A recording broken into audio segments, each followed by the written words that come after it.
दीप वर्मा जी, बाकी तो ये रिपोर्ट में बहुत कुछ चीज़ें आई गई, मुझे 1, 2, 3 करके 3 बिंदु बताइए जिन पर आप लोगों की नाराजगी है, आपत्ति है, कष्ट है।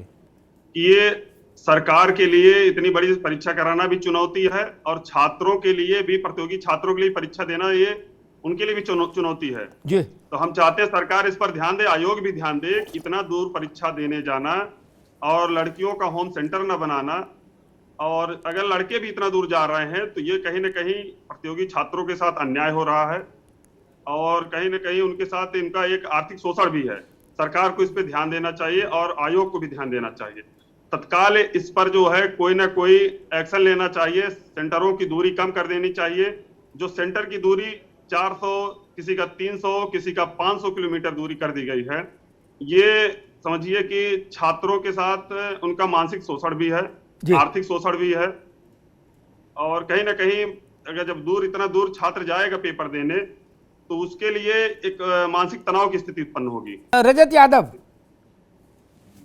मुझे समझाइए, ये जो पीईटी 2022 इम्तिहान हो रहा है, इसके 3 बिंदु मुझे बताइए। 2000 रुपए फूक के पहले तो आपको जो आपका बस का किराया या ट्रेन का किराया उसको दीजिए, फिर वहां जाके, और क्योंकि ऐसा नहीं होता है कि आप सुबह पेपर आपका 9 बजे है तो आप सुबह ही 7 बजे वहां पहुंच जाओगे। अगर मेरा पेपर गाजियाबाद में होगा और मैं गाजीपुर का रहने वाला हूं तो मैं कोशिश करूंगा कि एक रात पहले पहुंच जाऊं, और एक रात पहले पहुंचूंगा तो मेरे को किसी होटल में या कहीं रुक के, किसी आश्रम में रुक के काम चलाना पड़ेगा। उसके लिए मेरे को अलग पैसे देना पड़ेगा। मतलब बेरोजगारों से पहले तो आप फॉर्म भरने का, पेपर भरने का आप पैसा भरवाइए, उसके बाद फिर आप उससे बेरोजगार से, जिसके पास 100 रुपए की कमाई का साधन नहीं है, जिसके घर खेती किसानी से जैसे तैसे चल पा रहा है उसके माँ बाप की कमाई से, आप उससे किराए का पैसा वसूलिए, फिर उसके बाद होटल में रुकवाने का उससे आप पैसे। और ये क्वालिफाइंग एग्जाम है, आप पिछले पीईटी का उठा के देख लीजिए और अब तक उठा के देख लीजिए कितनी परीक्षाएं हैं पिछले 1 साल में जब से पीईटी हुआ है, और कितने उस पर पेपर लीक हुए हैं। जितनी तमाम परीक्षाएं, आप चाहे शिक्षक भर्ती के ले लीजिए या जो यूपी SSS अन्य भर्ती अगर आती है उसके देख लीजिए। लेखपाल की एक भर्ती, एकमात्र जो बड़ी भर्ती अभी पिछले 1 साल में लेखपाल की निकली थी, अगर हम दरोगा की बात कर ले, क्या एक जो सरकार का इसमें कारण दिया गया है कि भाई नकल नहीं होगी, क्या गारंटी है सरकार की कि इन लेखपाल की भर्ती और दरोगा भर्ती की तरह नकल नहीं होने वाली है? ठीक है, ठीक है। मनोज पंडित, आज के तकनीक प्रधान समय में ये किसने दिमाग दिया कि गाजीपुर का आदमी गाजियाबाद में इम्तिहान देगा तो इम्तिहान पवित्र हो जाएगा?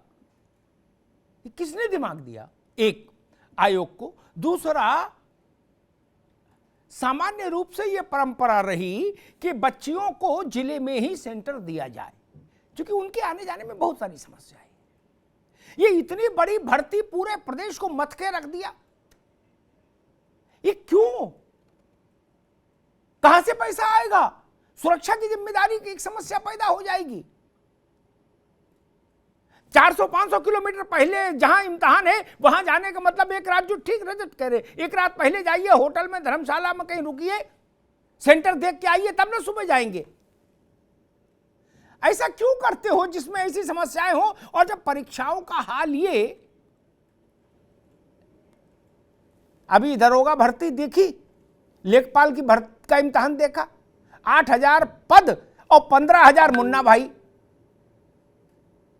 तो ऐसा क्यों किया इसमें कि इतनी बड़ी परीक्षा ये पीईटी 2022, इसमें ऐसा फैसला कर दिया आयोग ने कि पूरे प्रदेश में हाहाकार मचवा दिया? मनोज जी,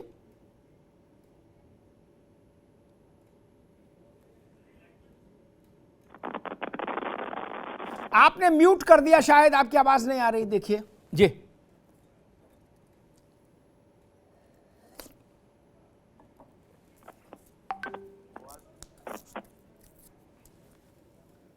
जी, ये जो पिछली बार से जो 3-4 बार ये हो रहा है सब कुछ ना, उसी परिस्थिति को ध्यान में रखते हुए आयोग ने फैसला किया कि आप देखिए, जब छोटे छोटे थे तो हाई स्कूल इंटर के एग्जाम भी बहुत दूर दूर होते थे, दूसरे तीसरे जिले में जाना पड़ता था हाई स्कूल इंटर का एग्जाम देने पर। लेकिन चूंकि आज टेक्नोलॉजी इतनी ज्यादा आगे हो चुकी है कि अब पता ही नहीं चलता कि कहाँ आप हिंदुस्तान के किसी भी कोने में बैठ जाइए, आप कहीं से भी कुछ भी कर सकते हैं। तो किसी का ये सारी चीजें देखते हुए कि आयोग ने ये फैसला लिया कि भाई ठीक है, अगर कहीं दूर अगर होगा तो वहां परिचित लोग नहीं होंगे, चीजें नहीं होंगी, और उससे जो है जो ये परिस्थितियां, जो चीटिंग वाली कहानी और जो मुन्ना भाई जो पैदा हो रहे हैं, शायद उनसे बचा जा सके। क्योंकि देखो परेशानियां तो होती है, आप देखिए जब हम लोग एग्जाम देने जाते हैं, बिल्कुल ठीक कह रहे हैं रजत जी की एक रात पहले जाना पड़ेगा, सेंटर देखना पड़ेगा, वहां पर रोल नंबर कहाँ है, सीट कहाँ है, सब देखनी पड़ेगी, वो सब तो होगा। पर प्रशासन भी बिल्कुल जो व्यवस्थाएं की जा सकती हैं, प्रशासन ने बिल्कुल व्यवस्थाएं की हैं, और किसी को भी जो है असुविधा ना हो सेंटर पे, और सेंटर की सुरक्षा और वहां पे आसपास जो है जो इलेक्ट्रॉनिक गैजेट्स लोग लगा रहे हैं, और जिसके हिसाब से अभी देखो पिछली बार अलीगढ़ में क्या हुआ कि इन्हीं लोगों ने पड़ोस वाली बिल्डिंग ले ली किराए पे और सारे तार कॉलेज में डाल के और वहीं से जो है सब करा रहे थे।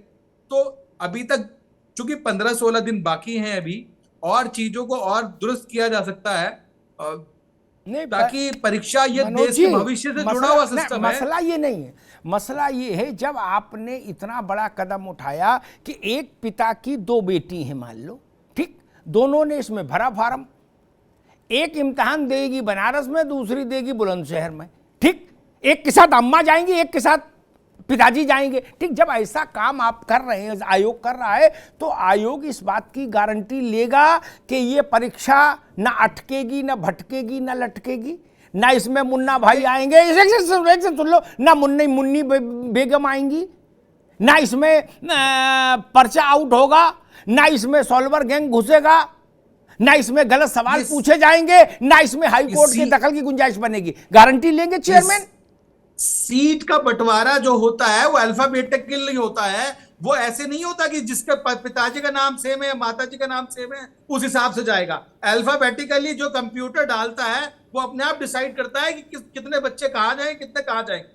आप ऐसा नहीं कर सकते कि इसकी फादर का नाम, मदर का नाम एक जगह डाल दिया। ठीक, नहीं, आपको जानकारी दुरुस्त करूं, लड़कियों के जो फीमेल अभ्यर्थियां हैं, अभ्यर्थी रहती हैं, उनके लिए एक सामान्य परंपरा हमेशा से रही कि जिले के बाहर उनको सेंटर मत दीजिए। आप समझ गए ना? ये परंपरा क्यों तोड़ी गई? जिम्मेदारी आयोग का चेयरमैन लेगा क्या? या तो इतना नैतिक साहस हो कि खड़े होकर प्रदेश को संबोधित करे चेयरमैन और कहे कि हम जिम्मेदारी लेते हैं, निर्भय होकर इम्तिहान दीजिए, ना अटकेगी, ना भटकेगी, ना लटकेगी। है साहस? उनके सिर पर तो लेखपाल भर्ती का भूत सवार है, दरोगा भर्ती का हश्र देखा। इतना आदमी को कॉलर तब ऊंचा करना चाहिए जब उसने पिछले कुछ अच्छे काम करके दिखा दिए हो मनोज भाई। नहीं, जो 2 बार असफल हो गया हो बड़ी परीक्षाएं कराने में आयोग, उसे थोड़ा विनम्र रहना चाहिए। नहीं, बिल्कुल मैं आपकी बात से सहमत हूं, बिल्कुल आप ठीक कह रहे हैं। पर चूंकि आयोग अब ये समस्याएं आई हैं तो इनका जरूर कोई ना कोई समाधान निकाला जाएगा।